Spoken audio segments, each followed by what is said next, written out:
Welcome to நம்ம ஒரு channel. இன்றைக்கி நம்ம பார்க்க போகிற டாபிக் என்னென்னா தூக்கு கயிறு. ஆமாங்க, தூக்கு கயிறை பற்றி தான் பார்க்க போகிறோம். தூக்கு கயிறு எப்படி தயாரிக்கிறாங்க, அது எந்த இடத்துல தயாரிக்கிறாங்க அப்படிங்கிறத தான் நம்ம இந்த வீடியோவில் பார்க்க போகிறோம். இந்த தூக்கு கயிறு இருக்குது இல்லையா, அதுக்கு ஒரு ஸ்பெஷல் ஹிஸ்ட்ரியே இருக்குது. என்ன அப்படின்னு சொல்லிட்டு பார்த்தீங்கன்னா, இது பர்டிகுலராக ஒரு இடத்துல மட்டும்தான் இந்த தூக்கு கயிறை தயாரிக்கிறாங்க. அந்த இடத்த விட்டு வேறு எங்கேயும் தயாரிக்கக்கூடாதுன்னு சட்டமே இருக்கான் நம்ம நாட்டில். எங்கே தயாரிக்கிறாங்க அப்படின்னு பார்த்தீங்கன்னா, பீகாரில் உள்ள பக்சர் சிறைச்சாலை, அதாவது பீகாரில் உள்ள பக்சர் சிறைச்சாலையில் தான் தயாரிக்கிறாங்க இந்த தூக்கு கயிறை. வேறு எங்கேயுமே இந்த தூக்கு கயிறை தயாரிக்கக்கூடாதுன்னு நம்ம சுதந்திரம் அடையிறதுக்கு முன்னாடியே இந்த சட்டம் அமலில் இருந்திருக்கான். இப்போ வரைக்கும் நம்ம இந்த சட்டத்தை தான் ஃபாலோ பண்ணிட்டு வந்திருக்கோம்னு சொல்லியிருக்காங்க. அந்த தூக்கு கயிறை தயாரிக்கிற அந்த பக்சர் சிறையில் இருக்கிற சிறைவாசிகள் தான் இதை தயாரிக்கிறாங்களாம்.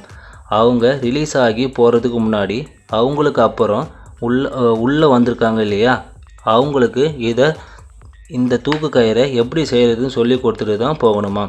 இதுக்கு முன்னாடி நம்மளுக்கு அந்த தூக்கு கயிறு எங்கே இருந்து வந்துட்டு இருந்ததுன்னா, பிலிப்பைன்ஸ் நாட்டில் மணிலா அப்படிங்கிற இடத்துல இருந்து தான் தயாரித்து அந்த கயிறு நம்மளுக்கு வந்துட்டு இருந்ததா.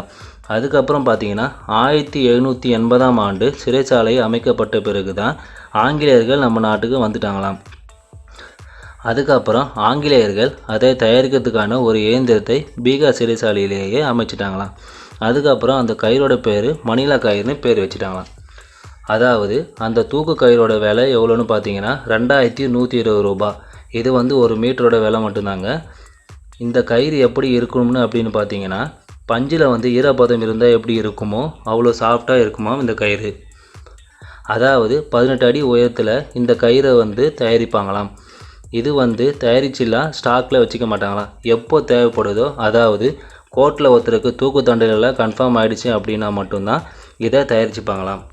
இதுக்கு முன்னாடிலாம் இந்த தூக்கு கயிறை பார்த்தீங்கன்னா 1, 2 அப்படி தான் தயாரிப்பாங்களாம். ஆனால் இப்போ ரீசண்டாக இந்த நிர்பயா கொலை வழக்கில் தான் ஒரே டைமில் 4 தூக்கு கயிறை ரெடி பண்ண சொல்லி உத்தரவிட்டாங்களாம். ஓகே, இன்றைக்கி நம்ம பார்த்த டாபிக் உங்களுக்கு பிடிச்சிருந்தா லைக் பண்ணுங்கள், ஷேர் பண்ணுங்கள், சப்ஸ்கிரைப் பண்ணுங்கள். தேங்க்யூ.